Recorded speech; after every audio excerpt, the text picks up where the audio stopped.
On se retrouve, voilà, grâce à Midrashet Yehuda, on se retrouve chaque jeudi pour écouter les enseignements du Rav Menachem Ackerman depuis Yerushalayim, Parashat Vaikra, un nouveau livre qu'on débute ce soir, et une paracha qui nous parle bien sûr des korbanot, le korban, les graisses transfert. Toda Rabba. Alors, bonjour à tous. Je vais tout de suite ouvrir le texte. C'est toujours plus simple pour commencer. Shalom le Koulam, bien sûr. La vérité, c'est que bien que c'est en Zoom, et je crois que ça aussi, Johan ne nous a pas encore parlé de la campagne il veut pas en parler. Pourquoi? Ah, parce que j'ai compris. C'est des problèmes internes, d'accord, mais ça, on en parlera lundi prochain. Mais et bien que c'est en Zoom, quand on se voit, ça fait toujours plaisir de vous voir. Euh, et ce soir aussi. Alors, tout d'abord, Karagil, Irfouat Kol Haptsuim, ou Ifrat Rotem Ben Mazal, c'est celui qui a été blessé à Tel Aviv. Malheureusement, son ami qui a été blessé, Niftar, de ses blessures cette semaine, et Hachem Yikom Damo. Et aussi à Chavara, il y a David, quelque chose j'ai oublié, mais Baruch Hashem, il a l'air d'aller pas trop mal. Il faut être Hana Ben Sion. Et là, malheureusement, je suis obligé, j'imagine que j'ai envoyé hier et que les gens le savent. Mais j'ai entendu aujourd'hui que tout le monde ne le savait pas encore. Je m'imagine aussi que beaucoup ont eu la chance de connaître le professeur arabe, professeur Yoshua Dufour, qui est niftar dans la nuit de jeudi, donc de manière tout à fait spéciale. Et malheureusement pour moi, personne n'avait une grande tristesse vu le kesher que j'avais et que notre famille avait avec Yoshua et aussi sa femme Nicole, Zichron Livracha. Le shiur sera complètement dédié. Tout spécialement, il faut le rappeler parce que il faut savoir que Veshinatam levanecha banim elu talmidim, que les élèves sont considérés comme les enfants et malheureusement Yoshua n'a pas d'enfants juifs qui vont dire Kaddish pour lui, donc que notre limoud, en tout cas n'a pas d'enfant, comme on appelle ça, biologique, et donc notre limoud soit tout spécialement Leilou Nishmatot de Rabbi Yoshua Dufour, Zichrono Livracha Ben Avraham Avinu. Et pour ceux qui sont intéressés à savoir, Bezrat Hashem, je le dis maintenant, mais je l'enverrai. En principe, l'enterrement sera, la levaya sera ce Yom Rishon à 1h, mais pas en Eretz Israël. Et j'enverrai sur tous les liens.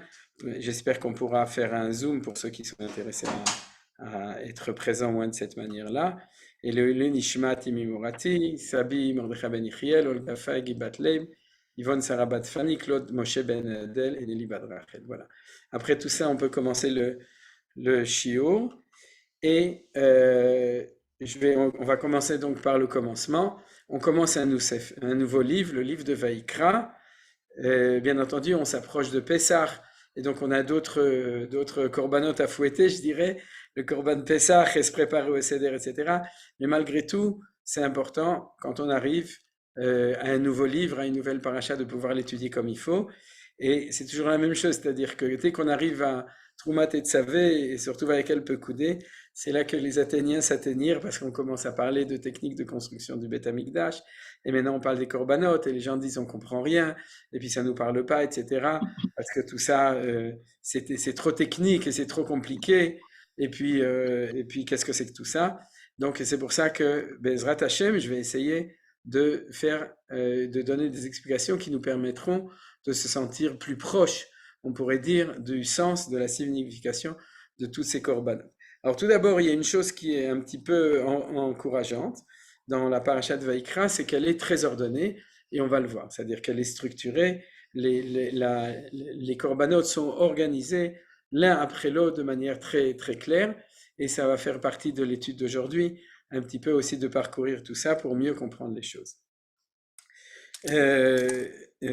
Tout d'abord, je vous rappelle Chodesh Tov, qu'aujourd'hui on sort de Rosh Chodesh Nissan, et que le Mishkan était inauguré Aleph Nissan, on avait étudié il y a 1 an ou il y a 2 ans, c'était un des sujets, et ce jour-là, donc on est en fin de compte le jour où ce pasouk, c'est-à-dire le premier pasouk qui est ici, Oui. Vaikra el Moshe, Vaidaber el Hashem elav Moed lemor, c'est-à-dire ce pasouk-là, il était aujourd'hui, c'est-à-dire aujourd'hui Yom Hamishi, jeudi peut-être le lendemain, peut-être aujourd'hui le vendredi, mais en tout cas, tout ce qu'on est en train d'étudier, à moins qu'il y ait l'année dernière, il y a 2 ans, j'avais parlé des problèmes de En Mukdam ou Mouchar, de chronologie exacte, mais dans le principe, dans le Pshat, d'accord, ce pasouk, c'est maintenant qui s'est passé, le jour où il y a eu l'inauguration du temple. Alors, tout d'abord, il faut signaler ce que j'ai rappelé beaucoup de fois, et ce dont Manitou aussi parle dans un de ces textes de Kidmit Zion, que vous pourrez regarder sur la paracha, et le fait que la notion de korban, Adam qui akriv mikem korban, la notion du korban, ça ne veut pas dire un sacrifice, d'accord? Ça veut dire une opportunité de s'approcher de Hakadosh Baruch Hu. C'est même pas une offrande, parce que vous voyez dans la traduction ici, on traduit par une offrande, et c'est pas la même chose, parce que le sacrifice, c'est un renoncement. L'offrande, c'est la volonté de donner quelque chose à quelqu'un qu'on aime, c'est déjà beaucoup plus près de la vérité, mais un korban, c'est la volonté de s'approcher de Hakadosh Baruch Hu. Alors c'est vrai que quand on veut s'approcher de quelqu'un, alors une des manières de l'exprimer, c'est de lui offrir quelque chose. Quand on aime quelqu'un, alors on veut lui offrir un cadeau, et de ce point de vue-là, c'est pas une traduction qui trahit la démarche. Mais le mot korban ne veut pas dire offrande. Le mot korban veut dire un rapprochement. C'est-à-dire, et c'est en ça que une offrande peut être le signe d'un rapprochement. On peut aussi se rapprocher sans offrir quelque chose à quelqu'un. Mais de ce point de vue-là, c'est pas complètement faux, mais c'est pas exact. Et dans notre lecture des choses, c'est ça qu'on va étudier et qu'on va vouloir comprendre, c'est que tout ce dont on parle maintenant dans le livre de Vaïkra, c'est comment est-ce que Akadosh Baruch Hu nous a donné les clés de la manière, quand le Beth Amikdash existe, et puis à part ça, dans tout le livre de Vaïkra, il y a aussi d'autres choses, dans la Kedusha, et il y a énormément d'autres mitzvot, mais en tout cas, Torah de Kohanim, le livre de Vaïkra, de manière générale, c'est comment se rapprocher de Akadosh Baruch Hu dans le Beth Amikdash. Alors, en fait, c'est le pshat de la Torah. Pourquoi? Ça, on l'avait déjà vu il y a 2 ans, pour ceux qui veulent réécouter les anciens cours. Mais je pars du principe que si moi je me souviens pas de ce que j'ai dit il y a 2 ans, alors je pars du principe que tout le monde non plus ici ne s'en souvient pas, donc vous me permettez de reprendre, et puis de toute façon on reprend la Torah chaque année. Alors regardez, il faut voir, lire les derniers psukim de la semaine dernière. Comme il y avait Vakel Pekoudé, c'est vraiment le fin fond du livre de Shemot, donc on ne se souvient pas toujours, on n'a pas forcément fait attention, mais il y a encore de psukim après qui sont pas liés avec ce qu'on va voir maintenant, mais les deux, le pasuk 34 et 35, qui sont la fin du livre de Shemot, nous donnent la clé. Pourquoi? Qu'est-ce qui a marqué? Vaïchas et Anan et Oel Moed, ou Kevod Adonai Malet Mishkan, Velo Yachol Moshe Lavo El Oel Moed, Ki Shachan Alav et Anan, ou Kevod Adonai Malet Mishkan. Ça veut dire quoi? Ça veut dire que le projet de la Shrina dans le monde a réussi. Vous avez compris? C'est-à-dire que pourquoi dans le projet de la sortie d'Égypte, c'est-à-dire le livre de Shemot, on sort d'Égypte, on sort de Mitzrayim, on reçoit la liberté. Après qu'on reçoit la liberté, on reçoit l'alliance sur le Har Sinaï, ou pour nous au pied du mont Sinaï, et pour Akadosh Baruch Hu qui descend sur le Har Sinaï. Et la présence de Hachem qui était sur le mont Sinaï ne disparaît pas. Il n'y a pas une disparition, c'est-à-dire c'est pas un événement Had Pe'ami, unique, oui, c'est un événement unique, mais qui ne s'est pas arrêté à ce moment-là, puisque après ça, comme on l'avait souvent vu, et c'est le Ramban Nachmanide qui insiste sur ce point, la présence de Hachem sur le mont Sinaï va attendre que le Mishkan soit construit pour pouvoir continuer à descendre du mont Sinaï jusqu'au Mishkan, et dans le Mishkan, qui est en fin de compte un temple à roulotte, et un temple avec des roues, puisqu'il y avait les Hagalotes qui transportaient le temple, c'est peut-être ça ce qui explique en fait la profondeur des 2 versets qui vont venir après, 36 et 37, vous regarderez, qui parlent du déplacement du Mishkan, en fin de compte, parce que la finalité des choses, on l'a vu un tout petit peu la semaine dernière d'une autre manière, la finalité, c'est la Shrina qui va arriver au Mikdash à Yerushalayim. D'accord? C'est-à-dire que, en fin de compte, c'est ça la réussite du projet de Hachem, c'est la résidence, la Shrina de Akadosh Baruch Hu dans ce monde. Maintenant, quel est le problème? Le problème, c'est la dialectique dont Manitou parle tout le temps, c'est que si là où se trouve la présence de Hachem, comme il s'appelle Memale Kol Almin. C'est-à-dire vous savez qu'il y a une expression Sovev Kol Almin, Memale Kol Almin. C'est-à-dire que d'un côté, il entoure tous les mondes, de l'autre côté, il remplit tous les mondes. Maintenant, s'il remplit tous les mondes, à ce moment-là, comme il est infini, là où il va être pour le remplir, alors il n'y a plus de place pour quelqu'un d'autre. Et c'est ce qui a marqué ici. C'est-à-dire que Ukevod Hashem Malé est un Mishkan, c'est-à-dire la présence de Hashem remplit le Mishkan, et s'il remplit le Mishkan, alors Moshe ne peut pas venir dans le Ohel Moed, qui shachan alav ve'anan Ukevod Hashem Malé est un Mishkan de nouveau. Donc c'est a priori une dialectique impossible. Vous comprenez? C'est-à-dire, si Hashem est là, il n'y a plus de place. Alors on a réussi. On voulait qu'il réside, on a construit le Mishkan, il est venu ici, et puis du coup, il n'y a plus de place pour l'homme. Alors qu'est-ce qu'il faut que Akadosh Baruch Hu fasse? Il peut pas se retirer complètement. Parce que s'il se retire complètement, alors on peut retourner. Mais à ce moment-là, c'est lui qui n'est plus là, il est remonté dans le ciel. Alors il faut une possibilité. De même, nous, on lui a donné une possibilité de résidence ici. Il faut que là où il est, il ne soit pas malé et Mishkan. Il faut qu'il donne la possibilité aussi à l'homme de pouvoir résider en même temps que lui.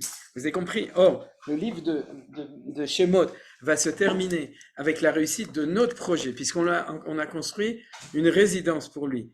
On lui a donné une possibilité de pouvoir être sur terre qui est beaucoup plus réussie que celle du Har Sinaï, puisque c'est celle que l'homme, et de manière plus spécifique, Am Israël a fait en construisant le Mishkan. Donc ça a marché. Mais maintenant, il est descendu, il a exprimé le fait que sa présence est complète, malée, mais il faut maintenant que l'homme aussi puisse trouver sa place dedans.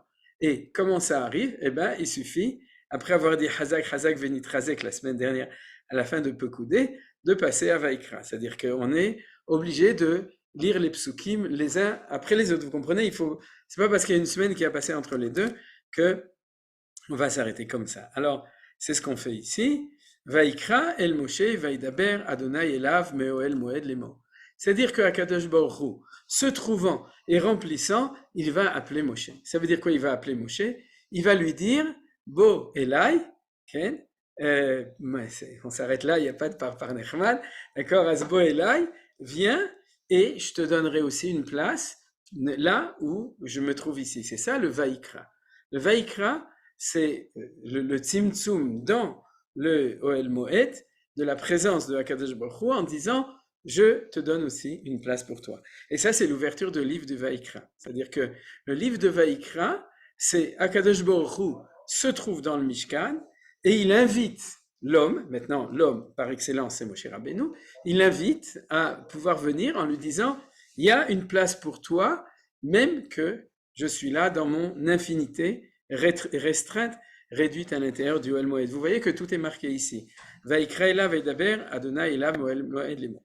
C'est pour ça que Rashi explique ça, parce que Rashi nous amène la profondeur des choses, et il dit, il appela Moshe, toutes les fois que Hachem s'est adressé à Moshe en lui parlant, en lui disant et en lui ordonnant, il a commencé par appeler expression d'affection la Shon Riba, identique à celle employée par les anges de service, comme elle est écrit, Vekarazé, Elze, Ve'amar, Kadosh, Kadosh, Kadosh, Hachem, Sevakot. C'est le verset de Yeshayahu. Alors, je vais expliquer le début, et je vous signale que la fin, l'explication de la fin identique à celle employée par les anges, etc., se trouve dans le cours de Manitou. Je ne me souviens plus, je crois que c'est 84, mais en tout cas, c'est celui qui circule dans les WhatsApp ou dans les mails où on vous donne le cours, le shiur enregistré de Manitou, qui a été aussi retranscrit. Donc, vous pourrez aussi lire ce que Manitou rajoute dessus à propos de cela. Mais vous avez compris. Pourquoi? Il y a deux questions. Toutes les fois que Hachem s'adressait à Moshe en lui parlant, en lui disant, dans le Lachon en hébreu, c'est comme ça, le Chol Dibrot ou le Chol Amirot ou le Chol Atzivuim Kadma Kriya. C'est-à-dire que chaque fois qu'il y a marqué Vaidaber Hachem, chaque fois qu'il y a marqué Vayomer Hachem, chaque fois qu'il y a marqué Tzav et Bnei Israël, c'est-à-dire les trois langages qui sont ceux de la parole de Hachem à Moshe, qui est Dibur, Amira et Tzivui. Vous savez, c'est-à-dire la parole, il y a une différence entre Dibur et Amira et Tzivui, ce qu'on traduit par le fait d'ordonner, mais vous savez très bien qu'il faut le lire chaque fois un tout petit peu différemment. Alors nous dit Rashi, chaque fois, il y avait d'abord une Kéria. C'est-à-dire que ces trois premiers mots Vaïkra el Moshe ne sont pas uniques dans ce verset, c'est ce qu'on appelle un binyanav, c'est-à-dire que chaque fois que tu verras dans la Torah, Vaïdaber Hashem el Moshe les morts, ça va être Ben Israël, c'est-à-dire que vous avez dans un verset comme ça les trois mots, Vaïdaber, les morts savent, mais des fois il n'y en a que un, des fois il n'y en a que deux. Il faut savoir qu'il n'y a jamais marqué avant, mais qu'il y a toujours eu une kriya avant Vaïkra el Moshe. Vous avez compris? C'est-à-dire que c'est pas unique à cet endroit-là, mais alors pourquoi est-ce que c'est marqué ici et c'est pas marqué chaque fois? Quand on parle d'un binyanam, c'est-à-dire que c'est le moment exemplaire où cette idée doit être exprimée. Pourquoi? Parce que qu'est-ce qui est exprimé? C'est que chaque fois qu'Akadosh Baruch Hu parle avec Moshe, il lui dit viens parce que on peut se rencontrer à cet endroit-là. Vous comprenez? C'est-à-dire il y a de la place pour moi, tu m'as fait la place, le peuple juif m'a fait, et il y a de la place pour toi. Et quand il y a de la place pour toi, ça veut dire que d'une certaine manière, de la place pour chacun. Chaque juif, et Beofen Klali, au Bet Amikdash, on verra qu'il y a aussi de la place même pour les Umot HaOlam. C'est-à-dire que n'importe qui veut amener, qui veut s'approcher, puisque même un non-juif peut amener une offrande au Bet Amikdash, c'est un korban. Donc s'il peut amener un korban, c'est qu'il peut aussi être mitkarev, il peut aussi s'approcher. Chacun à son niveau. Il y a une place pour chacun. Kodesh HaKodashim, Moshe Rabbeinu, et le Kohen Gadol à Yom Kippour. Ensuite, le Echal, les Kohanim, Ezrat Israël, Ezrat Nashim, et même plus que ça, jusqu'en haut, à l'entrée de Ezrat Israël, aussi les femmes peuvent s'approcher, ou Mota Olam, autrement, etc. Mais cette kriya, cet appel, ça veut dire que avant la parole, il y a une équation. Si je suis là, je te donne aussi, je me restreins suffisamment pour te donner aussi la place. Vous avez compris cet enseignement essentiel, d'accord? Et c'est la différence entre Shemot et Vaïkra. On pourrait dire comme ça. Quel est le plus important de Vaïkra par rapport à Shemot? Shemot, d'après, on pourrait dire les expressions que donnait Manitou, c'est l'homme qui donne une place à Hachem dans son monde. C'est-à-dire le livre de Shemot. D'abord, on est sorti, et la réussite du projet, c'est qu'on est sorti, on a reçu la Torah, et on construit le Mishkan, on donne une place, parce que sans qu'il y ait le Ham Israël libre qui sort d'Égypte, il n'y a pas de Kéli qui peut donner une place à Akadosh Baruch Hu dans le monde. Pas les Avot, puisqu'ils étaient des Yechidim, d'accord, et pas le Umot HaOlam, c'est Israël qui est le Kéli, c'est-à-dire le réceptacle de la possibilité d'une Shrina dans le monde, d'accord? Veshachanti betocham, c'est Israël qui le fait, et c'est ce qui s'est passé. Le livre de Vaïkra, c'est que Hachem résident ici appelle l'homme à s'approcher de lui. C'est-à-dire, il lui dit, il y a de la place pour toi là où je suis. Si je suis là, c'est pas la peine de t'enfuir et de dire dans les synagogues, dans les yeshivot, c'est fait pour les religieux, les tzadikim, les rabbanim. Nous, on préfère être à Tel Aviv, à Netivot, à Netivah, à Ayalon, parce qu'il n'y a pas de place pour nous là où il y a Akadosh Baruch Hu. Le kotel, c'est pas pour moi. C'est-à-dire, je préfère la porte à kotel que le kotel. Et donc, ça, c'est l'enseignement de Vaïkra. Et c'est ça le mot korban. Tout ça, c'est dans la quintessence de ça. Et regardez comment. Alors, tout d'abord, c'est pour ça que Rashi rajoute une chose. Il a commencé par appeler, donc on a vu que c'est un binyanav. C'est-à-dire que chaque fois que Hachem va parler à Moshe, il va lui dire viens, parce que ma parole, c'est pour qu'il y ait une rencontre entre les deux, qu'il y ait un dialogue entre les deux. Donc, c'est une parole, et c'est pour ça que Rashi dit expression de la Shon Hiba. Sans aucun rapport avec Hiba, c'est là où Midrash et Yehuda, avant le Corona, c'est là que tous les cours se passaient. D'accord, aujourd'hui on a oublié, on sait que maintenant il se passe dans le Zoom, mais la Shon Chiba, c'est expression d'affection, c'est ça qui est important. En hébreu ça sort mieux, la Shon Chiba. Et pourquoi c'est expression d'affection? Bien entendu, parce que le fait que Akadosh Baruch Hu lui dit, là dans le Mishkan où tu m'as donné une place et où j'ai rempli, je t'appelle pour venir. Alors ça veut dire que il y a de la place pour toi et il y a de la place pour moi. Il y a de la place pour tous les deux. Mais c'est ça le Lashon Chiba. S'il n'y avait pas ça, alors il y aurait le Dibour, la Amira ou le Tzivouy, il n'y aurait pas de Chiba dedans. Vous comprenez? Ça pourrait être justement un ordre, une injonction, une parole imposante. D'accord? À partir du moment où il lui dit là où je suis, il y a de la place pour toi, alors c'est qu'il y a de la place pour nous deux ensemble, alors c'est la Lashon Chiba. C'est ça l'explication que le fait que le mot Vaïkra, c'est la Shon Chiba. Alors je vais quand même en profiter pour dire d'où on apprend. On apprend des malachés Asharet, les anges de service. C'est pas qu'ils nous rendent service ou bien qu'ils sont en service, c'est ce qu'on appelle malachés Sharet. C'est-à-dire c'est mieux. Et pourquoi? Parce que qu'est-ce qui a marqué là-bas? Il n'y a pas marqué Vekara, il y a marqué Vekara, Zé, Elzé, Ve'ama. Vous comprenez? C'est-à-dire que le fait qu'il y a marqué Zé, Elzé, que l'un appelle l'autre et que l'autre appelle un, ça veut dire que dans le monde des anges, chacun a son rôle, mais chacun reconnaît la place de l'autre. Alors vous voyez, quand on fait au moment de la Kedusha, Wekara Zé, Elzé, Ve'amar, Kadosh, Kadosh, Kadosh, alors il faut penser à ça. C'est-à-dire que Zé à gauche, Zé à droite, c'est-à-dire que celui de droite et celui de gauche, ils sont capables d'appeler l'un l'autre. Et puisqu'ils peuvent s'appeler Zé, Elzé, alors c'est comme Akadosh Baruch Hu qui appelle Moshe, et Kara, Zé, Elzé, et Manitou rajoute que c'est là qu'on va rencontrer la Kedusha. C'est pour ça qu'après il y aura marqué Kadosh, Kadosh, Kadosh. C'est-à-dire que la Kedusha va arriver à cet endroit-là. Alors ça c'était l'introduction de l'introduction du cours, c'est-à-dire pour commencer à parler des choses. Mais je pense que c'est tellement important pour comprendre que quand on va étudier Vaïkra, on ne va pas étudier de la technique. On va étudier comment est-ce que l'homme peut s'approcher de Akadosh Baruch Hu. D'ailleurs, le livre s'appelle Vaïkra, la paracha s'appelle Vaïkra. Je voudrais rajouter un mot. La Bible s'appelle le Mikra. Vous vous souvenez?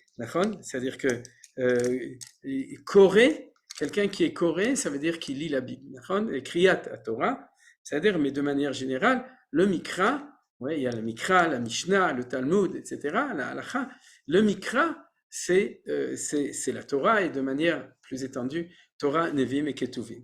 Alors là, on a compris. Quand on dit le Mikra, c'est la Shon Hiba. C'est-à-dire, tout le Tanakh, c'est l'endroit où Akadosh Baruch Hu nous appelle. C'est-à-dire, il nous interpelle.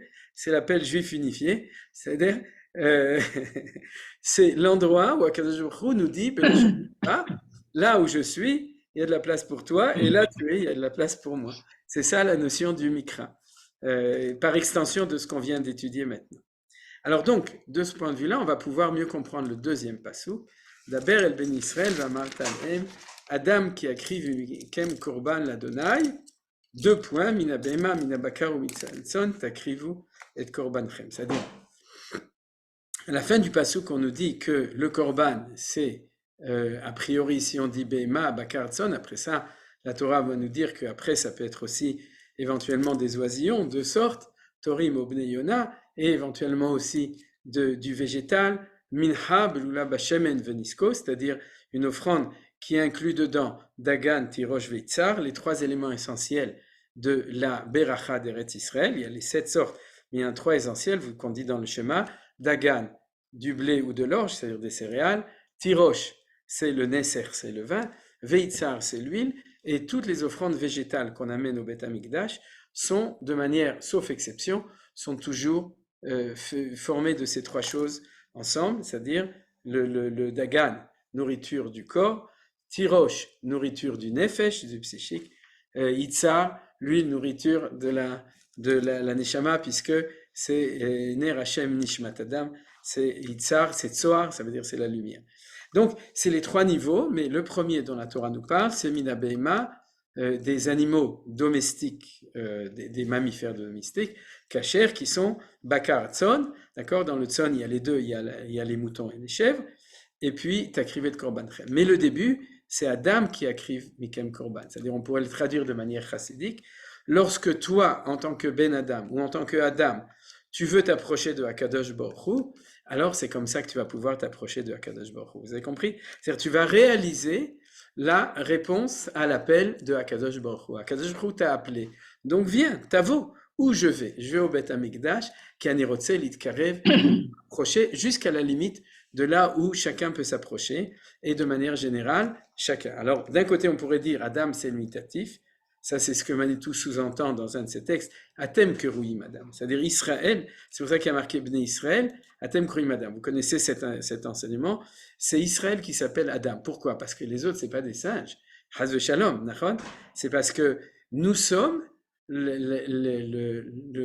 ceux qui sont appelés à réussir le projet de l'homme, du Adam Arishon, c'est-à-dire du premier homme lorsqu'il a été créé. Par exemple, en référence, le fait que le Mashiach et David sont du Shoresh Neshama d'Adam Arishon. Vous savez, c'est-à-dire, vous connaissez le Midrash, que Adam a donné 70 ans de sa vie pour David Améler.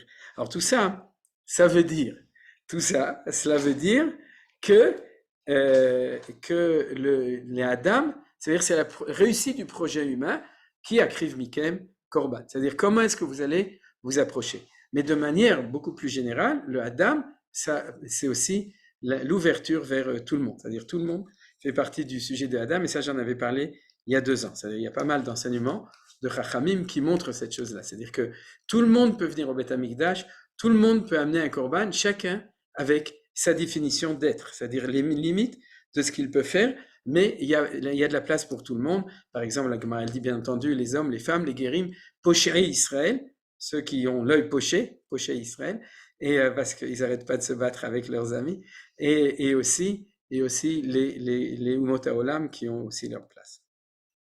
Alors la question suivante qu'on va étudier aujourd'hui, c'est comment ça se fait que Akadosh Baruch Hu nous demande d'amener un korban.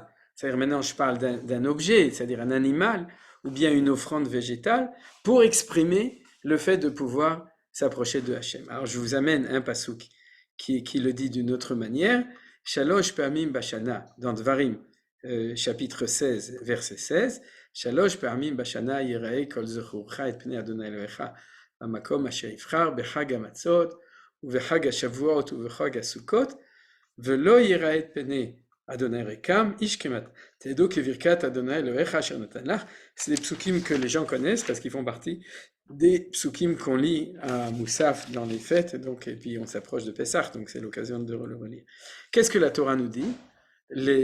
Tu peux venir au Beth Amikdash quand tu veux, mais il y a un moment privilégié du Réayon, c'est-à-dire le moment où tu vas te faire voir par Hachem et tu vas voir Hachem, qui sont les fêtes de pèlerinage, les Shlosha Regalim, et on nous dit, viens, les Raot, c'est-à-dire c'est ça la Hitkarvu, c'est reviens. Et la Torah nous dit tout de suite, Velo Yerae et Pene Hachem Rekam, c'est-à-dire ne viens pas les mains vides, Ish Kematnat Yado, Kevirkat Hachem Lokech Hachem Natalach, c'est-à-dire que tu dois amener quelque chose en plus du fait que tu viennes, et c'est de ça qu'on parle quand on parle de korbanot. C'est-à-dire le fait d'amener des korbanot, c'est-à-dire si tu viens au Beth Amikdash, tu viens pas les mains vides. Alors bien entendu, comme dans la traduction habituelle, c'est une offrande. C'est-à-dire que si jamais tu vas voir Akadosh Baruch Hu, tu lui amènes un cadeau pour montrer qu'il est important pour toi. Ish kematnat yado, tu exprimes ton affection par ça. Mais je vais aller plus loin que ça, et c'est un petit peu, c'est le titre de l'étude qu'on avait vue maintenant. C'est qu'est-ce qu'on fait quand on offre un korban. Alors tout d'abord, et c'est le premier sujet que j'ai dit, il y a une notion de transfert. Vous avez vu, c'est-à-dire pourquoi j'ai dit les graisses trans, parce que les graisses, il y a des graisses saturées, justement celles qu'on amène au Beth Amikdash, le Helev, c'est des graisses trans, mais c'est parce qu'on fait un transfert, c'est-à-dire qu'on transfère notre personne sur l'animal. Alors c'est ce que Nachon Yafé Meod, c'est ce qu'on voit ici. Alors, ce transfert, c'est très important. Parce que dans le fond, c'est ça. Si c'était uniquement d'offrir une offrande, alors pourquoi on aurait besoin d'amener spécialement des animaux? Et on sait que c'est important les animaux. Et puis quand on a besoin de faire la shrita d'un animal, vous savez que chez les hindous, par exemple, c'est beaucoup plus beau. On amène des fleurs, etc., des couronnes de fleurs, qu'un sans fleurs ni couronnes. Et chez nous, et c'est pas aussi pacifique que ça, on amène un korban. Alors, on peut pas le comprendre uniquement au niveau de l'offrande. Et parce que les Juifs, c'était des gens qui avaient des moutons à l'époque, etc., c'est l'homme istadé. C'est-à-dire que, bien entendu, qu'il y a quelque chose qui va beaucoup plus loin que ça, avec toute l'introduction qu'on a dit. C'est-à-dire qu'on est en train de s'occuper de comment s'approcher de Akadosh Baruch Hu. Or, cet animal qu'on va amener, c'est un korban, c'est-à-dire qu'il va participer à la hitkarvut, c'est-à-dire l'approchement qu'on fait. Et de ce point de vue-là, le plus simple, c'est de comprendre on fait une action de transférer notre être sur l'animal pour qu'il y ait un effet spécial dans cet acte du transfert. C'est-à-dire, alors tout d'abord, je vais analyser les différentes actions dans ce transfert et le premier, ça aussi je l'avais un petit peu expliqué il y a 2 ans, c'est le fait que la chose essentielle dans la voda du Beth Amikdash, c'est le sang, c'est-à-dire le sang qui est offert. Alors, c'est toujours la même question, c'est sanguinaire, c'est barbare, etc. Non, c'est que en fin de compte, tu vas prendre quelque chose qui est très profond en toi, et grâce à ça, tu vas l'élever sur le misbeach. Et c'est quoi? qui a dam ou un effet. Ça, vous le savez, on en a parlé souvent. D'accord? Le dam et un effet, c'est-à-dire que on a une force vitale profonde à l'intérieur de nous. Et cette force vitale, c'est aussi la force qui est la plus, on pourrait dire, la plus instinctive. Là où il y a cette force qui fait que l'homme aussi, il vit. Et ça, on va le voir avec l'enseignement de Manitou dans quelques minutes. Et aussi, il vit, et puis aussi, il faute. Parce que dans le fait qu'on a une volonté de vivre, alors aussi, on a une volonté d'exprimer notre volonté forte de vie, et c'est là que se trouve le Yetzirah Tov et le Yetzirah Ra, les deux choses ensemble, ce qu'on va voir tout de suite.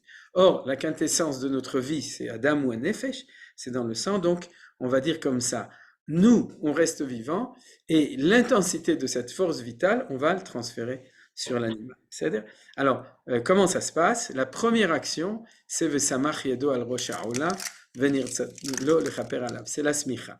C'est le fait que lorsque moi, et Bezrat Hashem, j'espère que bientôt le Beth Amikdash sera reconstruit, on espère tous ensemble, et que voilà, et que on pourra vivre ces choses-là. C'est que la première chose, c'est que je mets mes mains et j'appuie très fort sur le roche, sur la tête du korban, et cette smicha, vous savez que c'est transmettre. Vous savez que par exemple, moi j'ai une smicha, d'accord, mais j'ai pas une smicha de korban. Je suis pas sacrifié, j'ai une smicha de rav.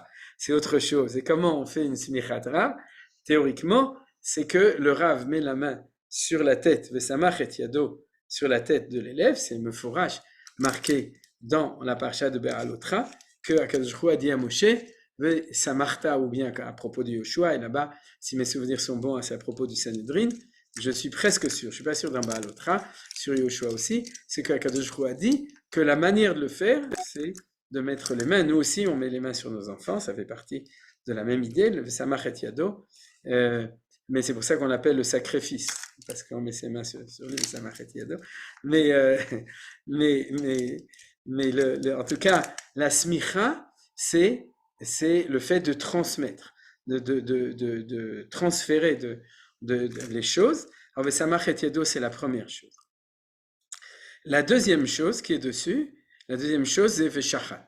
Et la Gemara, elle dit, Techef le smicha, shechita. C'est-à-dire que la smicha et la shrita, c'est l'un, il doit venir immédiatement après l'autre. C'est-à-dire il fallait absolument de permettre aux gens de pouvoir faire la smicha et ensuite la shrita. Alors ce qui est aussi intéressant, c'est regarder, c'est ce que dit Rashi ici, l'égorgera, égorger c'est la shrita, écrivez bnei Aaron à Kohanim. Et les pontifes approcheront. Et là, ils ont bien traduit le mot écrivez, c'est d'approcher. C'est à partir du moment où le sang a été recueilli que le service incombe au Kohen. Nous apprenons que la shrita par un non-Kohen reste valable. C'est-à-dire shrita kshera bezar, et c'est quelque chose qui est intéressant. C'est-à-dire que, si vous voulez, il y a un passage progressif des choses. Premièrement, il y a le fait d'amener jusqu'au Beth Amikdash. Et ça fait partie de la krava. C'est-à-dire, tu montes au Beth Amikdash, Nagui, tu prends ton petit mouton, et depuis chez toi, tu montes avec ton mouton, après tu montes à pied. C'est-à-dire qu'il y a tout un effort, et tout ça, c'est de la krava. C'est-à-dire, tu t'approches avec ton mouton, tu montes, tu arrives, tu franchis les 15 ma'alot qui séparent Ezrat Nashim et de Ezrat Israël, tu es monté en haut, tu rentres dans Ezrat Israël, et à ce moment-là, tu continues en mettant tes mains dessus. Mais tout ce qui était avant, ça faisait partie de la krava. C'est-à-dire de ton approchement avec cet animal. Ensuite, tu mets tes mains, tu transfères. Ensuite, Shrita Kshera Bezar. Alors ça, c'est un enseignement qui est très fort. Ça veut dire qu'on s'imagine que la Shrita, c'est le Kohen, parce que c'est rituel. Vous comprenez? C'est-à-dire que c'est faire la Shrita, c'est rituel, même pas du tout. Théoriquement, c'est toi qui fais la Shrita, parce que la Shrita, c'est Béhémet transférer. Ça peut être, on va voir ça, ou bien un défaut de vie que tu dois exprimer par le fait de la shrita, ou au contraire, élever le dam beaucoup plus haut par le fait que tu le ramènes à sa source d'origine, qui est le Mizbeach et à Kadosh Baruch Hu. Cette vie, ça peut être positif dans le sens d'élévation, ça peut être aussi positif et négatif dans le sens qu'il y a faute. On va voir qu'il y a ces deux possibilités, mais cette shrita qui est l'acte le plus, on pourrait dire, qui est le plus important dans le passage, même au-delà de la smicha, eh bien, Kshera Bezar, le propriétaire peut le faire, ou il peut demander à son ami qui est shochet, qui sait le faire, il peut lui demander de le faire. Et après ça, au-delà de la shrita, on donne au Kohen son travail, et c'est ce qui est marqué dans Rashi, qui est le fait de l'amener jusqu'au Misbéach. Il y a 3 avodot, Kabbalah, c'est-à-dire que lui, il le reçoit, Holacha, il l'amène, et Zrika, Vezarak, c'est-à-dire qu'il le jette. Il ne faut pas oublier, le sang n'est pas amené comme Aktara, c'est-à-dire qu'il n'est pas brûlé sur le Misbéach, il est jeté tout autour du Misbéach, c'est-à-dire qu'il y a quelque chose de différent. C'est le fait, en fait, le Misbéach, c'est Misbéach Adama, c'est le fait de le ramener en même temps à son élément primordial, qui est la terre, et en même temps à l'élever, le Nefesh, de l'élever, de le rendre au Créateur, à Kadosh Baruch Hu. Alors tout ça, c'est ça qui se passe, vous voyez, avec tous les stades. Tout d'abord, n'importe qui l'amène, juif, pas juif, tu fais la akrava, c'est-à-dire tu t'amènes et tu l'amènes, tu t'approches et tu l'approches, jusqu'à, c'est-à-dire, Baalim et Taplim Bakorban, c'est-à-dire c'est marqué clairement, c'est-à-dire c'est toute la préparation qui fait partie du rapprochement. Il y a le stade qui est valable pour, en tout cas pour tous les juifs, et goy lo somer, c'est-à-dire les non-juifs ne peuvent pas être somers. La femme somechet reshut et l'homme est somer chova, c'est-à-dire il met les mains dessus, c'est-à-dire il a la possibilité de faire ce véritable transfert.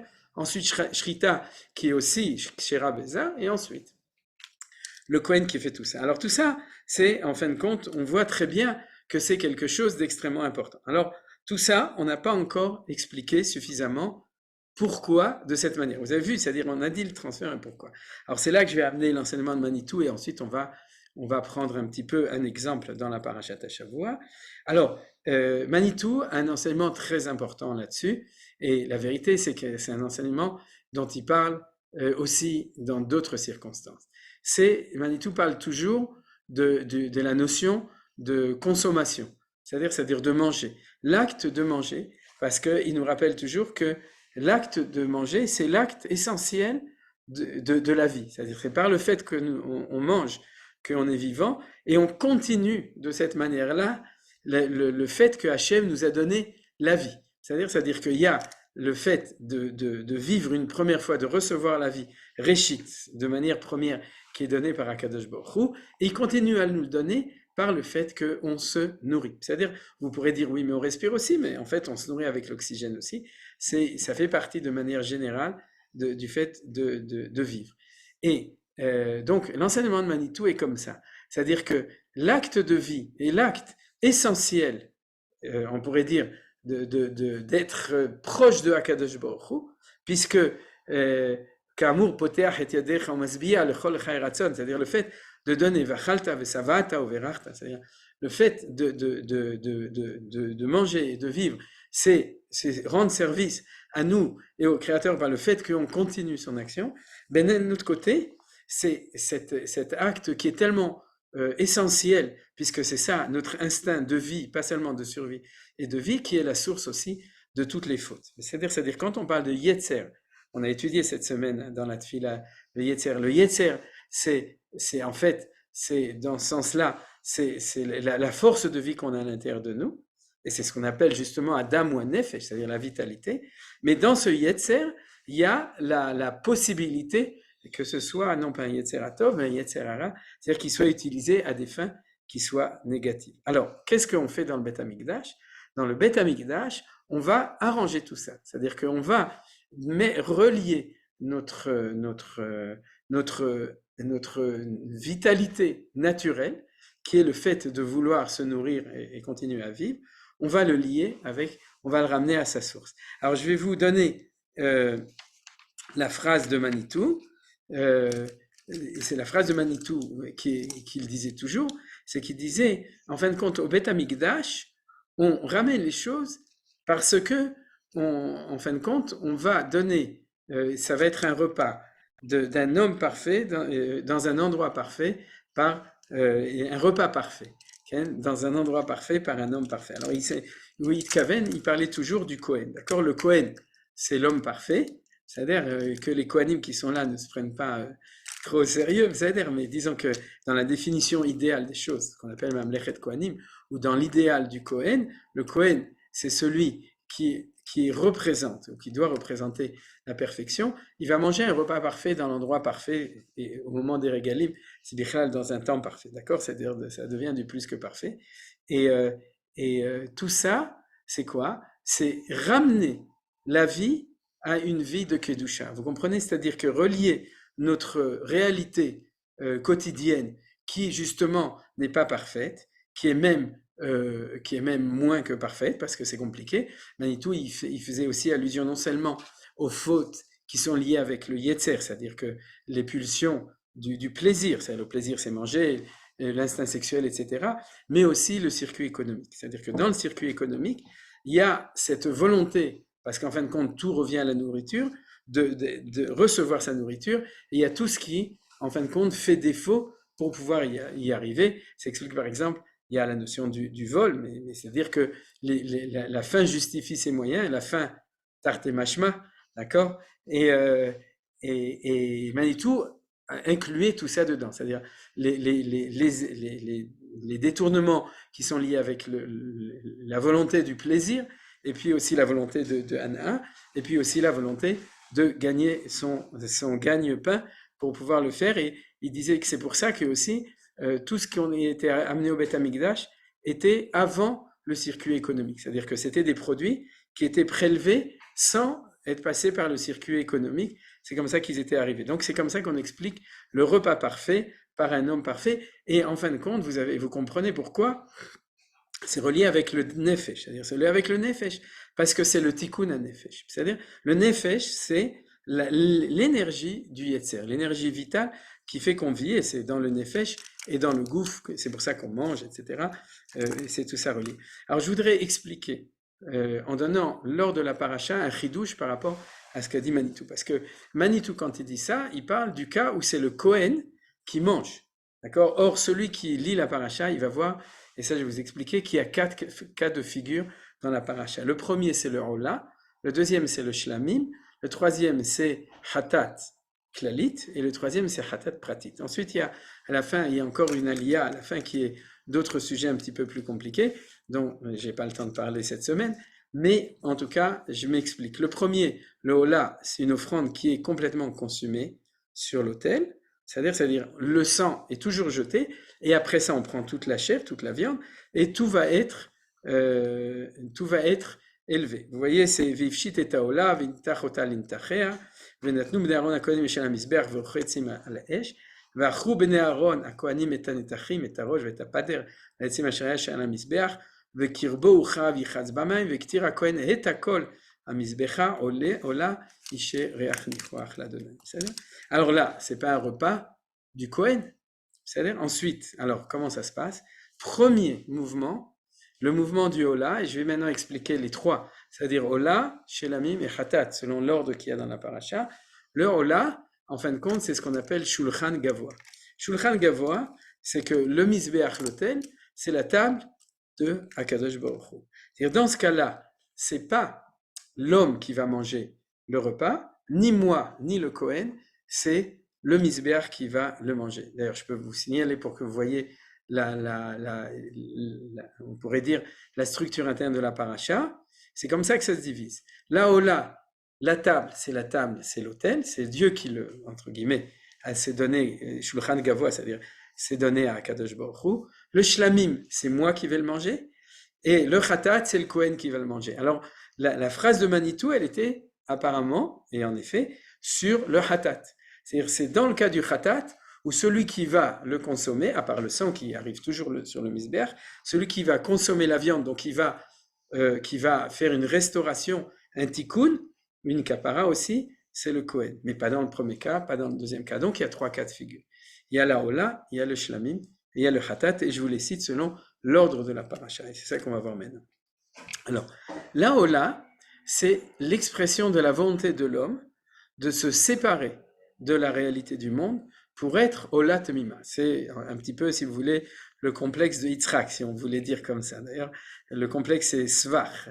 Achuz basvach bekarnav, c'est marqué chez Yitzhak Avinu. C'est-à-dire la volonté de dire, si Dieu m'a créé et que je veux m'approcher de Hachem, alors il faut que je devienne un ermite.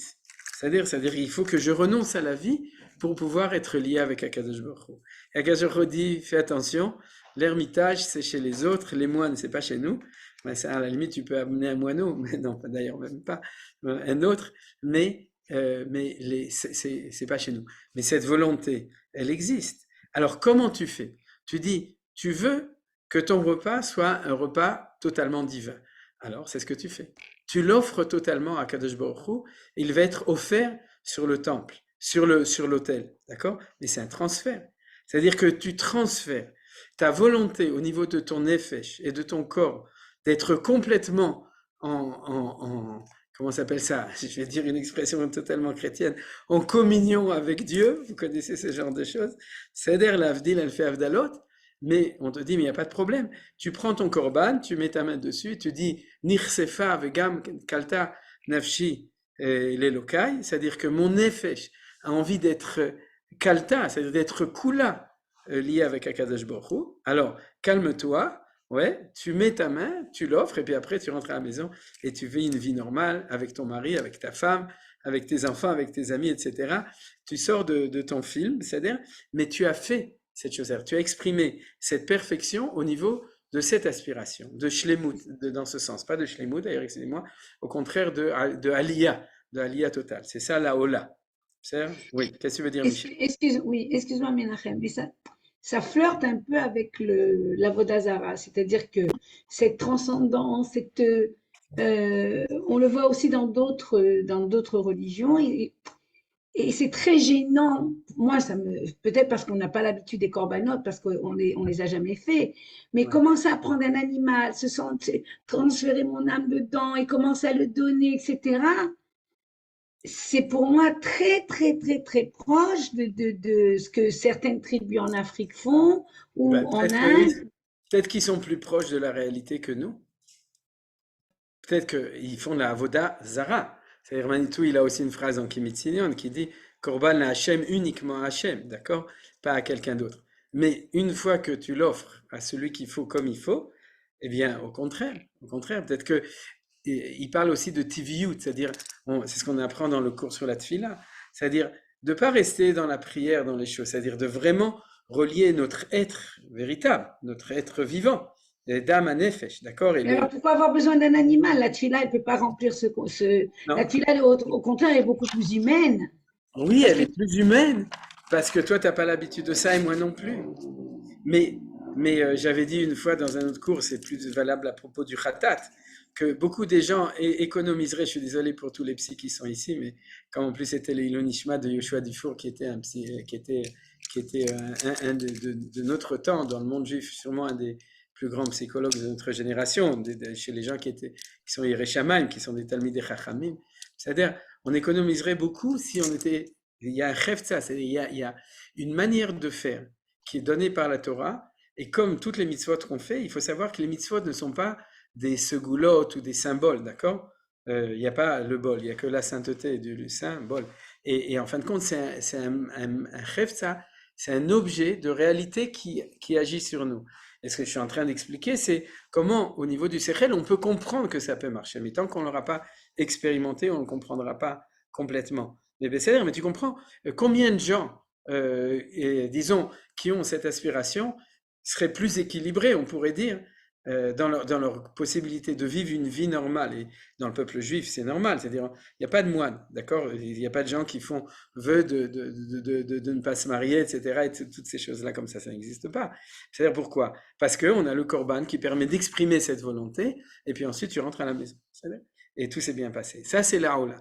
Alors, je vais continuer avec les shlamim. Alors, chez les shlamim, c'est très beau. Pourquoi? Parce qu'on va voir le shlamim. Peut-être que je vais commencer parce que je vois qu'il ne reste plus. Bon, c'est pas grave, on ne va pas parler du troisième. Shlamim, c'est le troisième chapitre. Et les shlamim, regardez ce que dit Rachid. Veim sevar shlamim korbano, d'accord? Et Rachid dit shlamim car ils rétablissent la paix dans le monde. Autre explication, parce qu'ils contiennent la paix pour l'autel, pour les kohanim, pour les propriétaires, tous y étant partie prenante. C'est-à-dire que dans un shlamim, le sang, il va, plus les graisses, on va le voir, ils vont sur l'autel. Ensuite, une petite partie est donnée au kohanim. Et ensuite, l'essentiel du korban, il va être mangé par le propriétaire. C'est-à-dire, c'est ça. Et maintenant, c'est une autre avoda. Et alors, ça veut dire quoi? N'oubliez pas, c'est pas le repas qui est sur l'autel, c'est pas le repas que le Kohen mange, c'est le repas que je mange. Parce qu'en gros, 90% de la viande, c'est moi qui va le manger. Quand est-ce que tu fais un shlamim? Quand tu veux faire une hafla, c'est-à-dire que tu fais une bar mitzvah, une brit mila, un mariage, tu vas inviter tous tes amis à un anniversaire ou stam, l'odot lachem, un korban toda, c'est le cas du korban toda, remercier, t'invites tous tes amis et tu fais un shlamim. Eh bien, c'est quoi? Là, c'est une shlemut. Vous voyez, c'est la première partie. Ça veut dire quoi? C'est que c'est toi qui vas être l'homme parfait, qui fait le repas parfait dans cet endroit parfait. Mais ça veut dire quoi? Ça veut dire que quand tu fais un hola, tu vas dire, pour m'approcher de Dieu, je dois être dans une religion de renonciation. Et dans le shlamim, quand je veux m'approcher de Dieu, je dois expliquer comment mon problème de faire la simcha, c'est-à-dire de manger, de faire une grande seouda avec plein de beefsteak, etc., et de viande, il y a un problème de quoi? D'oublier, c'est-à-dire d'être dans la simchat hagouf, dans la réjouissance de notre corps, et pas celle qui est liée avec la Kedusha et Akadosh Baruch Hu. Alors comment tu fais? Tu ne dis pas, alors je vais renoncer, je vais tout offrir en hola. Non, je vais aller au Beth Amikdash, et d'ailleurs ça se mange bechol ha'ir, il se mange dans toute la ville, c'est-à-dire on a amené le korban et il se mangeait dans toute la ville, et je vais réussir à faire une simcha shel mitzvah, c'est-à-dire de faire un repas où je vais corriger ça de quelle manière? De le faire de manière bekdusha. Et ça, c'est ce que font les Juifs, Baruch Hashem, depuis tous les temps, quand ils font, comme on dit en rigolant, que chaque fois qu'il y a quelque chose chez les Juifs, aspotrim shulchan, c'est-à-dire qu'on ouvre la table et puis on met toutes les bonnes choses pour pouvoir manger un repas. Alors c'est une autre sensibilité, c'est-à-dire que l'homme parfait, je répète, c'est toi. C'est pas le Kohen et c'est pas le Misbeach, c'est autre chose. Et c'est ça la notion de Shlamim. Et c'est ça la Shlemut. La Shlemut, c'est pas le premier, parce que dans le premier, il y a que l'âme, il n'y a pas le corps, d'accord? Et dans le troisième, il y a la faute, on va le voir. Et ici, il y a tout ensemble. Il y a Akadosh Baruch Hu, il y a le Kohen, et il y a nous, il y a la Shlemut. Et ça, c'est un autre projet. Je vais m'arrêter là parce qu'on n'a pas le temps, c'est-à-dire je vais continuer le cours, mais je ne vais pas parler du Khatat, si vous voulez, et je vais le dire en un mot, et puis après je vais revenir au Shlamim parce que j'avais prévu. Le Khatat, c'est le seul qui correspond à ce qu'avait dit Manitou, c'est-à-dire le repas de l'homme parfait dans l'endroit parfait. L'homme parfait, bien entendu, c'est pas toi, c'est le Kohen. Et pourquoi? Parce que dans le Khatat, c'est dans la faute. Et quand tu as fauté, le Shlamim, et là, c'est pas que tu as fauté, bien qu'il y ait une drachat rachamim, mais je veux dire de manière générale, c'est un approchement positif. Il y a Be'ira ou Be'ava. La ira, c'est la Ola. La Ava, c'est le Shlamim. Et en fait, V'yahed levavenu, la Ava ou l'Irat Shemecha. C'est-à-dire que la Avoda positif, c'est de réussir dans la Ola et dans les Shlamim. D'ailleurs, dans ceux qui étudient Masechet Chagiga, c'est-à-dire qui s'occupent des korbanot, justement, quand on monte au Beth Amikdash pendant les fêtes, il y a trois. Il y a Olat Reia, il y a Shalmei Chagiga et il y a Shalmei Simcha. C'est-à-dire que tu amènes la Reia qui est l'élévation de la contemplation de Dieu, il y a la Chagiga, il y a la fête et il y a la Simcha. Et la Chagiga et la Simcha, c'est des Shlamim. C'est-à-dire c'est normal, c'est comme ça, et tu fais les deux. Si par contre tu es en état de faute, en état négatif, il faut corriger la faute. Il faut faire tchouva. Ça veut dire que toi, tu ne peux pas faire ton repas là-bas et faire semblant que tu es un tzaddik. D'accord? Tu n'es pas un tzaddik. Tu es fauteur. Alors, tu vas à l'école du Beth Amikdash et tu vas apprendre du Kohen comment est-ce que lui le mange. C'est ça qui est incroyable. On se serait attendu à ce que le Khatat, toute la chair du Khatat, va aller sur le Misbéach. C'est-à-dire qu'en fin de compte, c'est comme si tu étais condamné à mort. Non, pas du tout. Tu vas aller au Beth Amikdash pour apprendre du Kohen, qu'est-ce que c'est que d'être un Adam, d'être un Ben Adam, et qui n'a pas fauté. Et c'est pour ça que dans un Khatat, c'est le Kohen, Kohanim, Ochlim, ou Ba'alim, Mitkaprim. C'est-à-dire le Kohen mange, et les propriétaires du Korban, ils sont pardonnés par cela. Vous avez compris? C'est-à-dire que il y a 4 figures. Alors je voudrais terminer avec l'idée du Shlamim. C'est qu'est-ce qu'on amène à part le sang dans le cas des Shlamim. Alors, c'est marqué ici. Ve'ekriv mizeva hashelamim. Alors, je le lis en vitesse. Ishel Adonai et achelev amechaset akerev ve'et kol achelev asher al akerev. C'est les graisses. Vous vous souvenez? C'est-à-dire, c'est les graisses. C'est-à-dire, la seule chose qu'on amène sur le temple, à part le commun du sang, c'est les halavim. C'est les halavim. Ve'et shte akelayot. Et les 2 klayot, c'est, ils ont traduit rognon, non, c'est quoi? Les klayot, c'est les 2 reins. Les reins, d'accord? Il y a les 2 côtés du rein, vous savez, la Meurthe et la Moselle. Vet ha'chelev asher aleen, et le chelev qui sont dessus, asher la kesalim, vet ha'yoter et la kaved, à la klayot et sirena, c'est-à-dire tu prends encore un petit peu du kaved, et aussi les graisses qui sont sur le kaved, Viktiru bnei Aaron hamizbecha al haola, asher la'etzim asher al ha'esh, isher reach nichoach l'Adonai. C'est-à-dire que tout ce que tu amènes, quand tu amènes un korban qui est shlamim, tu n'amènes que les graisses. Et ça, tu le donnes sur la table de Akadosh Baruch Hu. Alors vous savez pourquoi? Et pas n'importe quelle graisse. Les graisses de la partie arrière de l'animal, vous savez, c'est-à-dire la partie avant, c'est ce qu'on appelle le shuman qui est kasher et qui est consommable. Par contre, la partie arrière qui est le chelev, elle doit aller sur le misbeach. Et c'est tellement important qu'elle aille sur le misbeach que si, même de nos jours, quelqu'un mange du chelev, c'est un des isurei achila les plus graves. Le sang et le chelev, puisqu'ils doivent aller sur le misbeach, c'est chayav karet. C'est les seuls qui sont chayav karet, à part Hametz bepesach. Mais en gros, les seuls qui sont, c'est de là parce qu'ils sont réservés au misbeach. Alors vous avez compris pourquoi? La partie inférieure de l'animal, c'est le transfert de la partie viscérale de nous. Le kerev, vous voyez, Asher amechase et ta kerev. Les kerev, en yiddish, on appelle ça les kishkes. Et si vous savez ce que c'est, pour ceux qui parlent yiddish, ils comprennent. Quand on a mal au ventre, c'est parce qu'on a des problèmes de kerev, d'accord? C'est-à-dire qu'on a le côté viscéral en français qui se sent pas très bien. Et pourquoi il se sent pas très bien? Parce que c'est là que s'expriment les fonctions vitales qu'on est obligé d'avoir, mais qui sont là où se trouve, on pourrait dire, le lieu du Yetzer Hara. Vous vous souvenez on dit que l'homme, il est Bechinat Melech. C'est quoi Melech? Moach, Lev, Kaved. La tête, le cœur et le Kaved. La tête et le cœur, c'est les parties supérieures qui sont dans la Kedusha, c'est-à-dire, et cette partie inférieure, elle doit être dans la Kedusha. Mais seulement, mal à Asot, on est des hommes. C'est-à-dire, on est des hommes, donc on a aussi ces instincts, ces pulsions, etc. Alors, qu'est-ce qu'on fait dans le Shlamim? Regardez, c'est extraordinaire. On te dit pas, tu amènes tout. Tu veux être Shalem. Tu veux être Oved et Hashem Besimcha. Alors, le sang, on a expliqué, c'est dans tous. Et puis, tu montres que cette partie-là, qui est la partie qui est Aloul, qui est dans le risque, et qui fait que quand tu n'es pas au Beth Amikdash et que tu fais ta Hafla, tu fais ta Seuda, et qui n'est pas de mitzvah, alors, en fin de compte, c'est Seuda de Kresso, c'est-à-dire c'est le repas pour bien manger et pour bien boire, d'accord? C'est la Seuda de son Keref, et c'est pas la Seuda de la Kdusha de ça. Alors, pour le faire dans la Kdusha, tu renonces pas, tu manges tout, sauf cette partie-là, qui est la partie où il y a un potentiel, qui est élevée vers Akadosh Baruch Hu. Oh, regardez, il y a trois choses. Il y a le Chelev, une partie du Kaved, qui d'ailleurs, qui est le Kaved qui nettoie et qui est capable d'éliminer tout ce qu'il y a, et puis il y a les Kelayot. Et regardez, il y a quelque chose de très beau dessus, qui est marqué ici, Vektir mizevach hashlamim Michel Adonai chelbo aliyat amima, ça c'est le cas du mouton, quand c'est un mouton de shlamim, lumat ha'itza yesirena vetachelev amchase et akerev et kol achelev v'shvar akerev.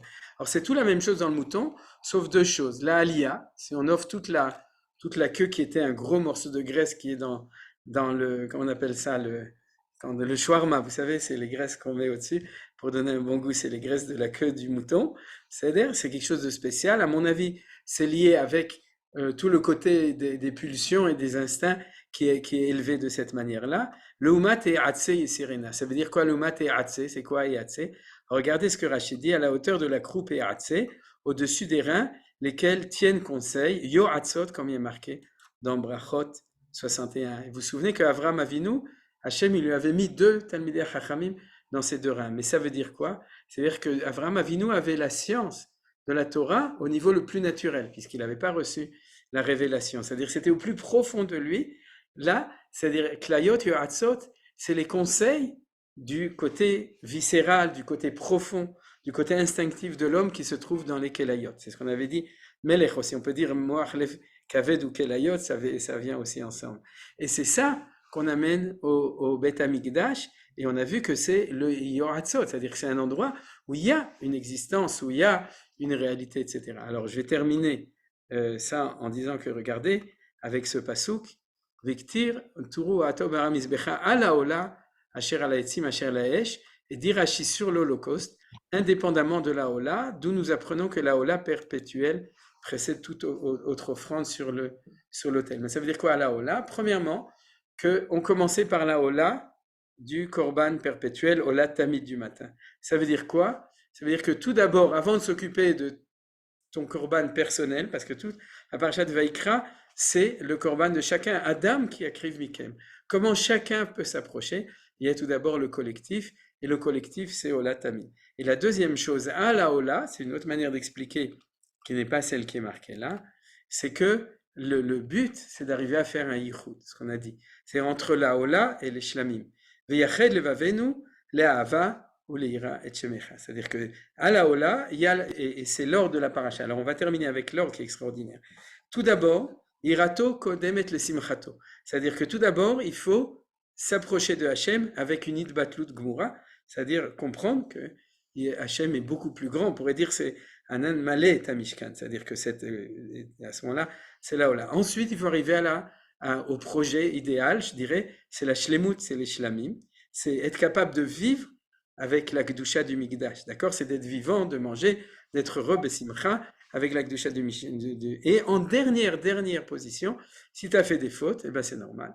À ce moment-là, tu vas au Beth Amikdash, tu amènes un khatat, et tu apprends du Kohen, qui est l'homme parfait, comment faire un repas parfait, dans l'endroit parfait, et Ratson, Sheibane Bet Amikdash Bimera Biamenu, Beten Halkenu Betoratecha. J'ai oublié de dire encore une phrase, vous m'excusez, surtout Yann, il va m'excuser, c'est que quand on est sorti d'Égypte, eh bien, on va au Bet Amikdash, d'accord, et tout le monde est obligé de venir au Bet Amikdash pour amener le korban de la sortie d'Égypte. Alors maintenant qu'on a appris, on peut poser une bonne question.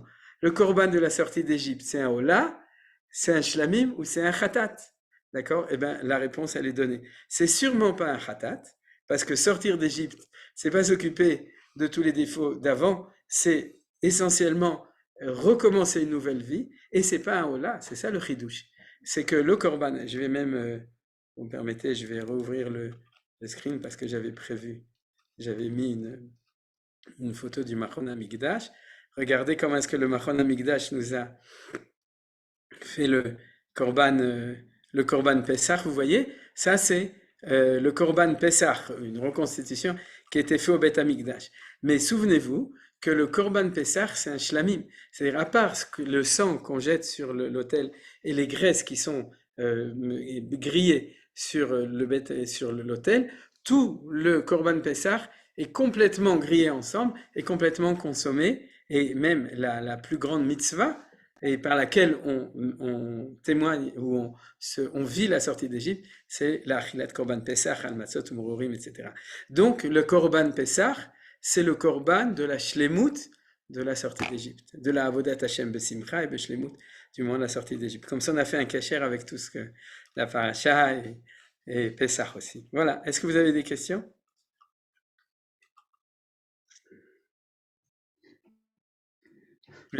Comme d'habitude, vous n'avez pas de questions. Bon, moi, je peux poser une question? Ah ben oui, tu nous sauves comme ça. Non, parce que tout ça, ça parle des animaux. On va arriver au végétal, parce que si c'est l'animal, c'est quoi? C'est nous. Et le végétal, alors qu'est-ce qu'il est? Alors, tu as raison, c'est pour ça que on a l'habitude, quand on traduit par offrande, de dire, on a commencé par le taureau, ensuite par le mouton, ensuite la chèvre, ensuite les oiseaux et ensuite par le végétal. Et d'ailleurs, c'est l'expression de Rachi, parce qu'on parle de celui qui amène, qui offre ce qui coûte le plus cher, jusqu'au pauvre qui offre ce qui coûte le moins cher, d'accord? Et ça, c'est une lecture possible des choses. C'est-à-dire que la Torah te dit, comme disent Rachamim, c'est-à-dire c'est pas important la quantité, mais l'essentiel, c'est le cœur qui se trouve derrière, puisqu'on a dit ce qui est important, c'est l'homme qui est derrière, c'est la krava. Mais malgré tout, c'est une lecture offrande, c'est-à-dire une lecture de valeur. Par contre, selon la lecture que j'ai dit, je dirais que si la Torah a commencé par la BMA, c'est parce que au niveau psychique, l'homme se sent le plus proche au niveau des animaux des mammifères domestiques, d'accord? C'est-à-dire qu'il y en a qui sont pas cachers, comme le cheval, le chien, le chat, etc. Mais on sait qu'il y a même de la, comment ça s'appelle ça, tipoul bechayot, c'est-à-dire il y a une, comment on dit ça en français, de la animothérapie. Quoi? Avec des chevaux, avec des animaux. La thérapie, Zoothérapie. Zoothérapie. La zoothérapie, d'accord, la zoothérapie. zoothérapie. D'accord? Nous, on fait de la zoomothérapie. Mais en tout cas, la zoothérapie, pourquoi ça marche? Et pourquoi, chez les gens normaux, ça marche plus avec un cheval, avec un chat, un chien d'ailleurs, ou avec un animal domestique qu'avec un iguane? Il y a des gens qui préfèrent les iguanes, mais top, c'est des exceptions de manière générale, parce que notre nefesh et leur nefesh sont extrêmement proches. C'est-à-dire que le transfert est beaucoup plus normal sur ces animaux que sur un oiseau et ensuite que sur sur de la farine. Et c'est pour ça que dans cette vision, c'est la vision inversée, c'est-à-dire que si tu peux, amène un mouton.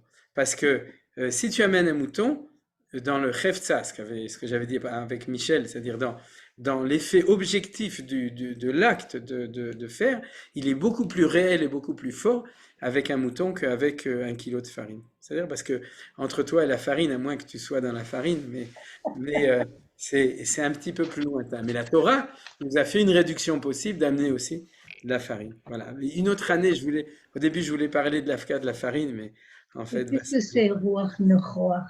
Moi, c'est Quoi? Ruach Reach Nichoach. Qu'est-ce que ça veut dire ça? C'est la raison pour laquelle on amène ça à Dieu. Quel est le rapport avec la Eleit Karev? Alors, je dirais, j'ai pas réfléchi directement, mais Reach Nichoach, c'est une élévation du roi. C'est-à-dire qu'il y a avec cela, il y a quelque chose de ton être qui s'élève de cette manière. Mais la vérité, c'est que c'est à réfléchir et j'ai pas de réponse. C'est Dieu c'est agréable à l'odorat. Oui, mais tout ça, c'est de l'anthropomorphisme. Rachid dit tout de suite, Ken, Reach Nichoach, le Mishamar Venaaser Otsono. C'est-à-dire tout de suite, il nous sort de l'anthropomorphisme. C'est-à-dire parce que tu as réalisé ce que lui t'a dit de faire. C'est-à-dire, et n'oublie pas, de nouveau, on s'occupe pas d'apaiser le courroux de Dieu, tout ça c'est de l'idolâtrie, de la barbarie idolâtre, hein, tout ça. On s'occupe comme je l'ai dit, de la manière dont l'homme, le Adam, le Nefesh, le roi, va pouvoir s'approcher de Akadosh Baruch Hu. C'est-à-dire donc, on s'occupe pas du tout, et bien entendu que Akadosh Baruch Hu n'est pas du tout ni apaisé, ni ça lui fait pas plaisir spécialement les bonnes odeurs. Ceci dit, il faut savoir que les graisses, quand ils brûlent, ça rend fou les gens. C'est-à-dire que c'est la meilleure odeur apparemment au niveau du manger qu'il y a l'odeur du pain qui cuit et l'odeur de la graisse. Des côtelettes de mouton, c'est les odeurs les plus insupportables qu'il puisse avoir, vous le savez. D'accord. Ma question, c'est sur Vaïkra el Moshe. Mais Ohen Moed. Est-ce qu'on ne peut pas imaginer qu'Akadosh Baruch Hu, il est dans le Mishkan, là-dedans, il appelle, je t'appelle, et tu es là-bas, le perpète, tu m'entends, et on discute. Pourquoi tu dis qu'il l'a appelé, il lui a fait une place à côté de lui? Comment est-ce qu'on tient Parce que c'est Bediukze. Toi, tu es loin, Youssef, tu es au Canada, donc tu as Lokan, tu as Ada. Mais tu peux très bien comprendre que c'est justement les Inyan. C'est au niveau de la tfila. Tu veux prier à Montréal aussi bien au niveau de la ferveur que de prier au Kotel ou de prier au Beth Amikdash dans ton subjectif de prière. Mais si tu veux me rencontrer, il faut que tu t'approches. Il faut que comment j'entends qu'il faut que je m'approche à partir de Veikra. Il l'a appelé. Nachon. Il l'a appelé. Comment est-ce qu'il lui dit viens ici? Korban. Le pasuk suivant, Adam qui écrive Korban, il lui a dit Titkarev. Tu comprends, c'est ça le lien entre le premier pasuk et le deuxième pasuk. La seule différence, c'est que là où il était avec un grand I, à Kadosh Baruch Hu, le seul qui peut vraiment y arriver, c'est Moshe Rabbeinu be'atzmo bichvodo, asher yida'u Hashem panim el panim. Ensuite, il y a le madrigat des Kohanim, disons, qui sont b'makom echal. Ensuite, il y a madrigat Israël be'ezrat Israël, makom Isha be'ezrat Isha, etc. Mais ce qui est important, c'est justement ça. C'est que si tu veux être proche dans la réalité, il faut y aller et du coup amener aussi un korban qui est une réalité. C'est-à-dire ça va ensemble. Très bien, ça va, c'est bon, merci. La preuve, c'est qu'on ne peut pas amener un korban en dehors, tu sais, c'est-à-dire c'est mamash. C'est quelque chose qui est très grave, c'est-à-dire que c'est le fait que c'est uniquement comme ça qu'on peut mettre et beit karvut mamash. Tov. Et les caparottes de Kippour, elles se rapprochent du Khatat? Oui, mais c'est justement pour ça qu'on fait, c'est un peu du n'importe quoi. C'est-à-dire que le caparot de Kippour, on prend un poulet ou on prend un poisson ou on prend une plante, ça dépend des minagim. Mais on fait tout pour faire semblant parce que Yom Kippour, c'est tellement, il y a tellement de Beth Amikdash dedans qu'on ne peut pas se retenir de faire quelque chose en dehors du Beth Amikdash. Mais c'est quand même un succès d'année. C'est-à-dire chaque année on le fait, mais c'est quand même d'année. Oui. Bonsoir, Menachem. Non, il y a trois, d'accord. Moshe, il y a Shulamit, je crois, qui veut aussi Mordechai. Bechavod. Alors, Bechavod, les femmes d'abord. Alors, Shulamit, en plus, elle est loin. Ça y est, je viens de le dire. Merci. Ah, Je ok, viens de alors, le dire. d'accord, ok, Besséder. Alors, Moshe, Bonsoir, Menachem. Alors, une question, excuse-moi, terre à terre. Nous D'accord. sommes tous des fauteurs. ouais, Donc, on doit apporter chacun un mouton. ouais. T'imagines matériellement comment 600 000 personnes peuvent amener un mouton? Attends. Tout d'abord, c'est pas en une fois. C'est-à-dire Bien. qu'il y a toute l'année. 600 000 moutons par an, c'est pas terrible. D'accord? Ça oblige nos voisins à les. Quand j'étais à Efrat et tout, je trouvais ça extraordinaire on a des gens qui s'occupent de nous cultiver nos moutons. Il y en a un qui a dit, s'il vous plaît, cultivez nos moutons. Et, euh, Mais et il y a donc, assez de Kohanim pour faire cette chérita? mais bien sûr, parce que c'est divisé sur 365 jours ou 300 jours, sur tous les jours de Chol ou de Chol HaMoed, c'est-à-dire où tu amènes tous ces moutons. Bien entendu, c'est comme ça que ce sera au moment du Beth Amikdash. D'abord, fauteur, je suis pas rentré dans tous les détails. Tu amènes pas pour chaque faute au Beth Amikdash. Oui, je comprends. C'est au contraire, c'est Chiyuv Karet et Mita, donc c'est beaucoup plus rare.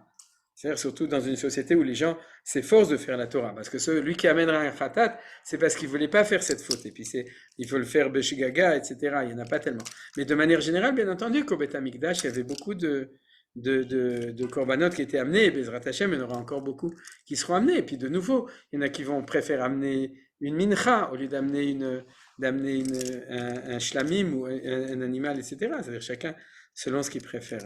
C'est-à-dire, là où tu as raison, là où c'était compliqué, c'est au moment du Korban Pessah. Mais on a amené un Korban pour 30-50 personnes. C'est-à-dire le petit mouton qu'on a amené, c'était pas pour une personne. Il fallait que chacun puisse manger un kazaï. Mais c'est vrai que par exemple, la Gemara, elle dit qu'une année, à l'époque du Beit Sheni, ils avaient compté 600 000 korbanot. Donc tu le multiplies par le nombre de personnes, tu t'imagines le nombre de millions de juifs. C'est ça. Quoi? C'est ça la difficulté. Oui, mais aujourd'hui, avec la technologie, il n'y a plus de problème. Et déjà à l'époque du deuxième temple, ils avaient trouvé des solutions. Regarde dans la Mishnah et la Gemara, ils expliquent comment ils faisaient. C'est-à-dire pour réussir à amener tous ces korbanot. D'accord. Mordechai? Je voudrais... Pour en revenir à ce qu'avait dit Michel à propos d'une peut-être comparaison avec la Avodah Zarah, il faut souligner que lorsqu'Adam y a créé, c'est Adam Arishon, l'allusion, et au temps de Adam Arishon, il n'y avait pas d'Avodah Zarah. Et Adam, il avait fait une nedava pour remercier Akadosh Baruch Hu.